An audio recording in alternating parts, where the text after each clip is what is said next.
Hi everybody, I'm Laura. Welcome back to my channel. We are going to make a bracelet this time using these beautiful rice beads in teal AB. There's several of these. We have these, now I can't remember what they call them. These are crystal drop beads in jet rainbow iris. Aren't they gorgeous? I love these. They have such a pretty shine to them. And then I'm also using these 8mm faceted beads, and they are what they call a amethyst Malaysia jade, and they are beautiful. So I'm also using two of these Dragonfly charms, and I'm going to use them as connectors. And then I'm also using some of the jump rings, some clamshell connectors, and some, my mind is not working. I'm trying to call them split rings. We'll get there. And I'm going to be using a toggle clasp. I may eventually change that out to a regular, oh, I do have one right here. Never mind. Okay, I found what I was looking for.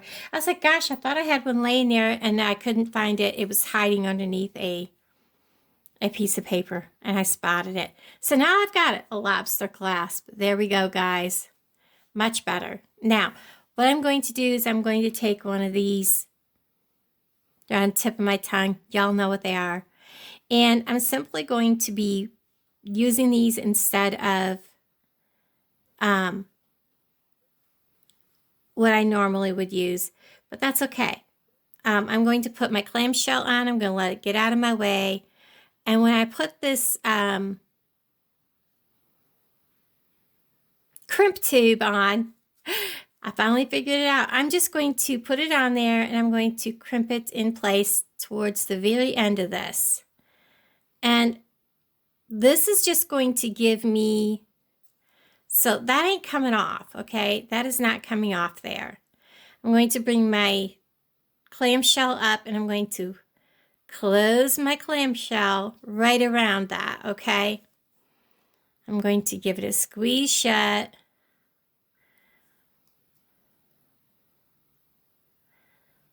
Right around.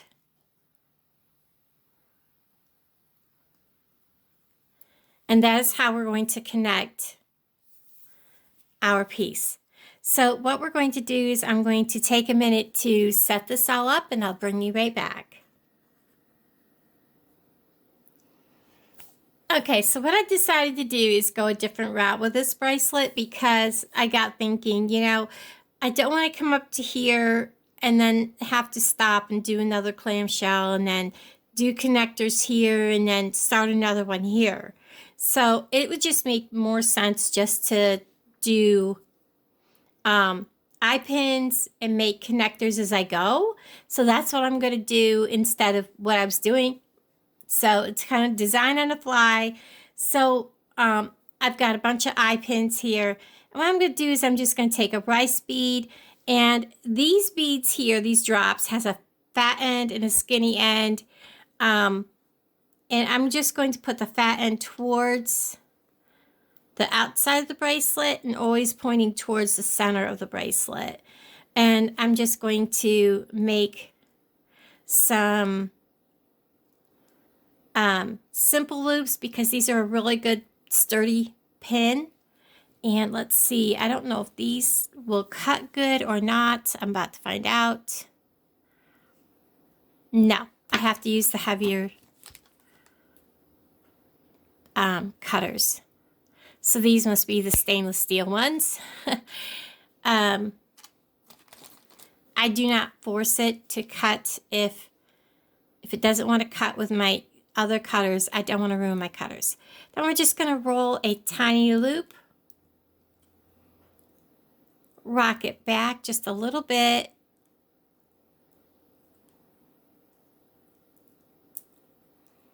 and then come back in, if I can get it in there, and then finish the loop, and the loop is closed. So there's one, and the same with these here with the Malaysia jade bead. I'm going to go rice bead, Malaysia jade bead, rice bead, and I'm going to go ahead, and what I should do though first, so I don't have to struggle with that, is I'm going to open this, twist it,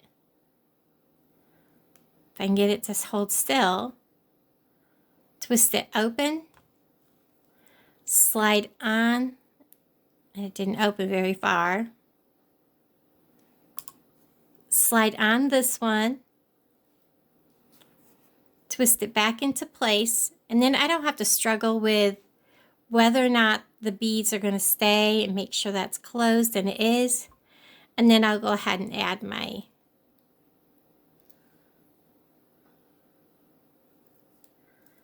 rice bead, jade, or the amethyst, and rice bead. And again, I'm going to make another simple loop.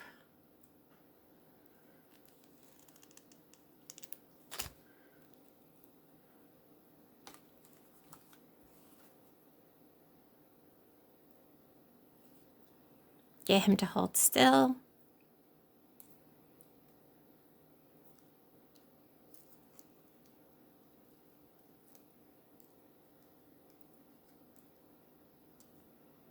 Looks good. And my next one, I'm going to do the same thing, making sure that the chubby end is towards the bottom. Whoops, let's open this up. It's always easier to put the beads on first before you string your next set of beads.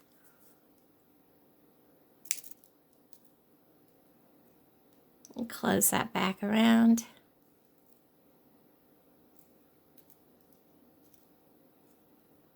Make sure that's closed.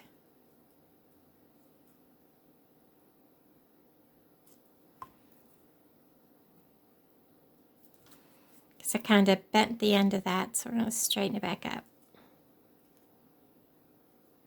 And bring it back closed.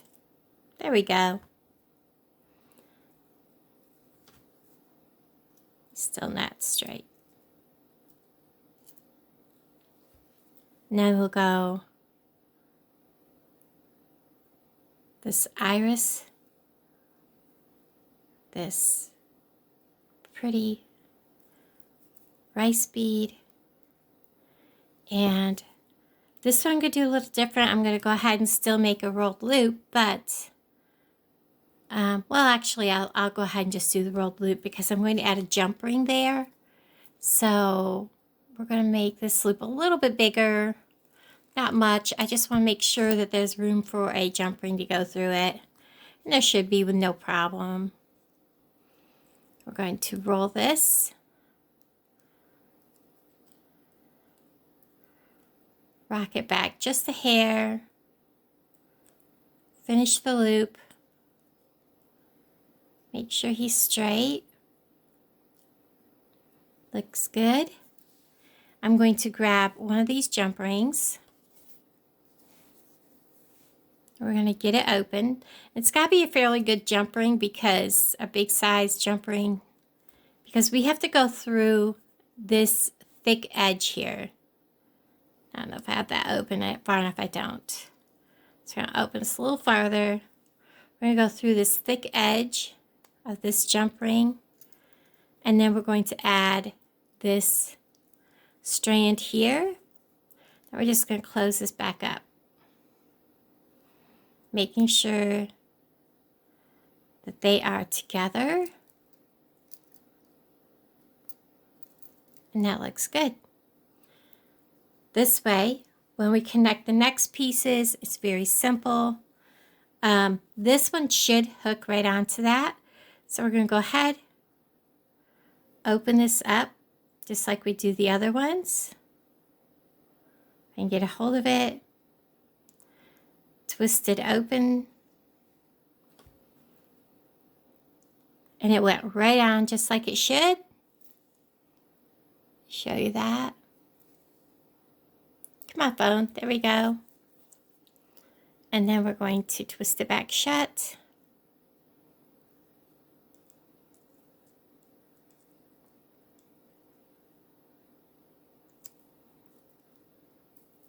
I'm going to give it a little bit of a hug here because I don't want this piece to fall apart.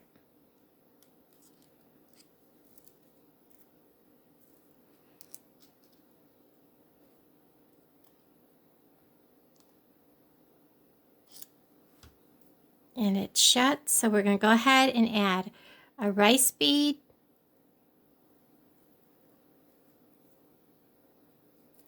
an amethyst bead, and another rice bead. I'm going to take this and I'm going to bend it 90 degrees because we're going to make a rolled loop. Oops, wrong cutters. I don't want to ruin my good cutters. Cut off the extra.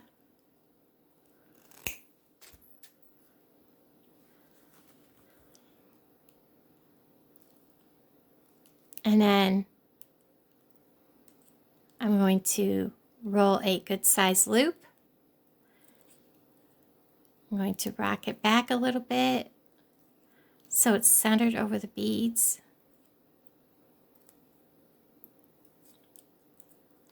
And then close the loop. Get a jump ring. See where it's open right there.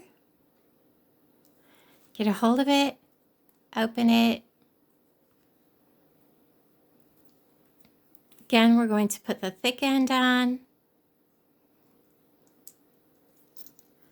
the strand on that we're working on. Close it up.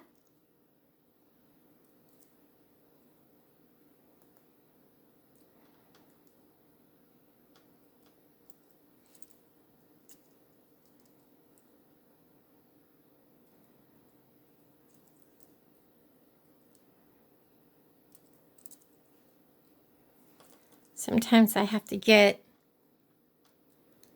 just right. There we go. I can see it now. You can see it's not lining up very good. Sometimes these jump rings from Walmart just don't like to line up and I have to change them out, but looks like we got him. Cool. Double checking. He's not lined up. Okay, get a hold of him again.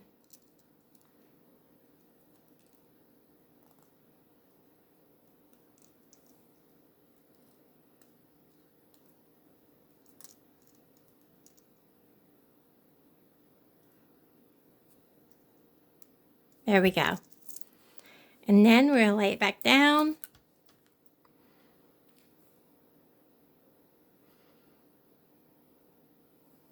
You know what? I want to turn him around. We're going to open this back up, and I'm going to change that jump ring out. He's making me nervous because he just should not be that wiggle wobble. You know what I mean? We're going to go ahead. I want to make him face this other one. So we're going to go ahead and open this back up.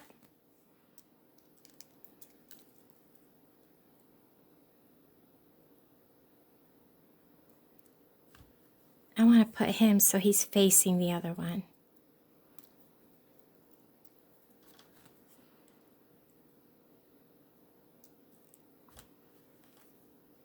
Get him on there. Close him. Whoops, get back up there. We're in the hole where you belong, in the loop.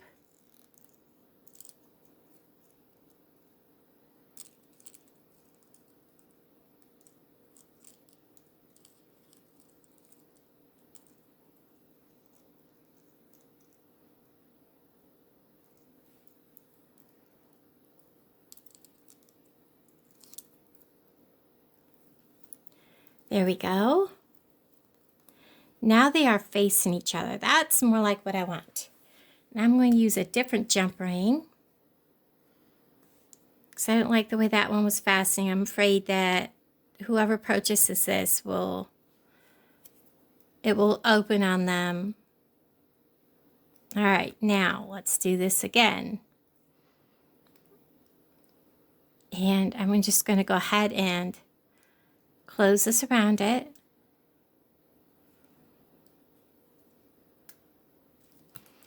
Got a good closure on it. And I'm going to go ahead and make the next one. But I'm going to open the bottom of this.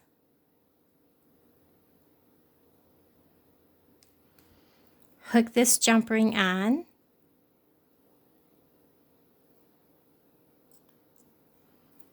And close it back up. Yep.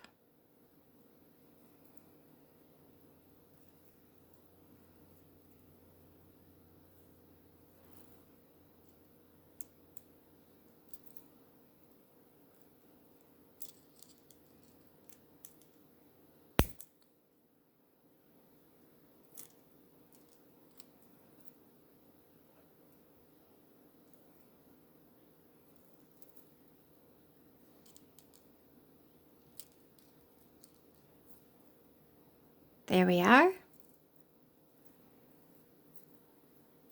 Now I'm going to go ahead and reverse what I've got on there. So it'll be seed bead,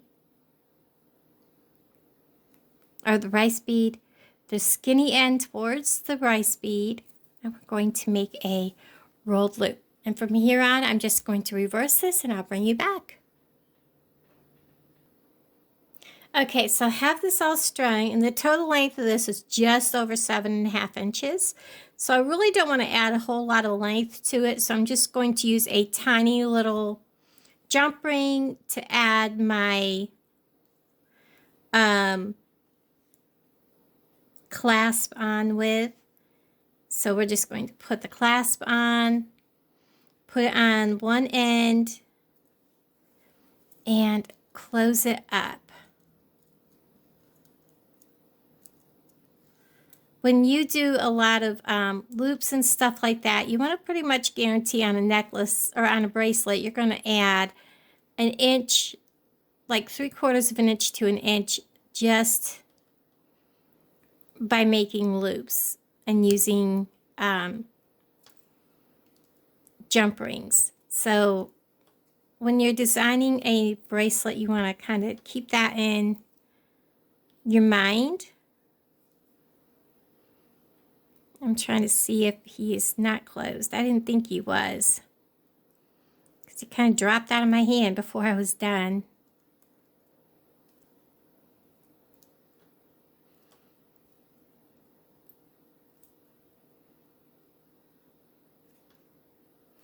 There we are. And I'm going to use a smaller, not a real big one, but not a real small one either, on the other end for the lobster clasp to hook into, just like so.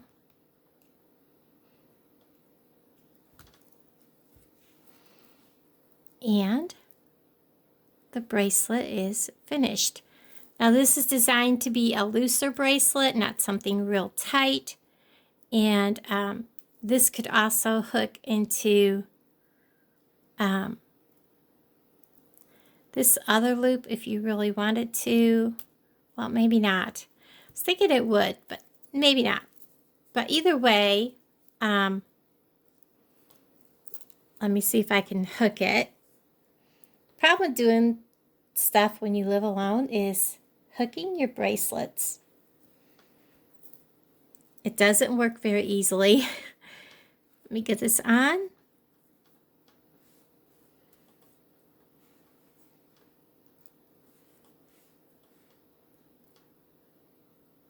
There we go.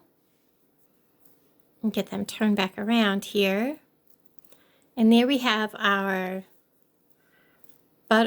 dragonflies, and it is a little loose, but I kind of designed it to be looser, but it will not fall off. This is one of those that I wanted to come down. I know that a lot of people don't wear their bracelets quite this loose. I guess I'm kind of a little strange, but a lot of people around my area are bigger people with really big wrists. And, you know, this is just about 8 inches. It's half an inch bigger than most people. But I love this. It's gorgeous. And I'll talk to all of you guys down in the comments below. Bye, everybody.